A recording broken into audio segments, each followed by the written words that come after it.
Bonjour Stéphane, bonjour à tous. Bien effectivement, je suis assez d'accord avec Jean-Louis. C'est un rebond dans un marché qui globalement est sans tendance à court terme ou même baissier. En fait, les opérateurs étaient bien préparés à ce rendez-vous. On voit que les portefeuilles étaient couverts et qu'on était revenu sur des niveaux d'alerte. Sur l'indice CAC 40 cash, c'était en dessous de 6400 points. Et maintenant, on parlera plutôt du futur ensuite, mais c'est pour donner des points de repère. Et puis, on avait donc probablement un mouvement là qui se met en place et qui aura peu de soutien pour aller vraiment très haut. Il y a des extensions possibles, mais on voit qu'il y a sur l'indice CAC 40 pas beaucoup de titres qui ont des configurations très positives. Il y en a quelques-uns titres qu'on peut mettre en avant comme Airbus effectivement, Alstom, STM, Stellantis ou Total Energy avec tout le secteur des énergies traditionnelles qui est fort en ce moment.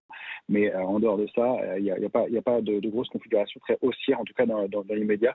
Donc c'est plutôt un mouvement qui manque de soutien. Ce qui est intéressant, c'est que les vendeurs ont la main depuis le 21 avril contre un niveau de 6680. Là, je parle cette fois-ci du futur CAC 40, comme j'en disais, 55 points plus bas que l'indice CAC 40 cash. Et ils avaient allégé 10 000 contrats hier dans la séance de neutralité avant le rendez-vous de la Fed. Il reste quand même un solde de 15 000 contrats à vendeurs qui ont été ouverts contre 6 680 et 6 548 points.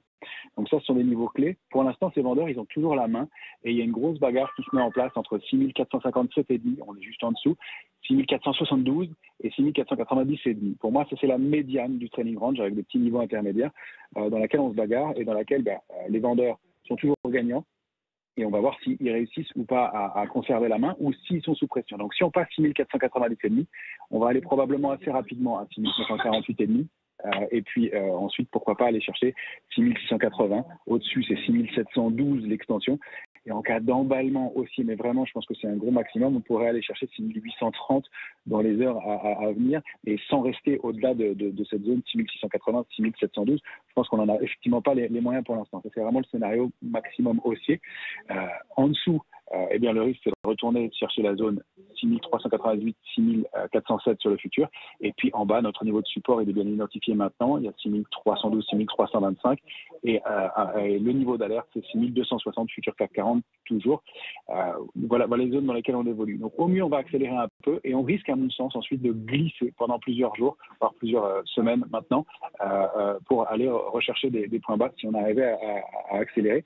Il n'y a pas vraiment de soutien et pas vraiment, encore une fois, de gros changements dans un marché qui a évité de rompre des niveaux majeurs. Et c'est plutôt ça qu'on lit dans l'immédiat.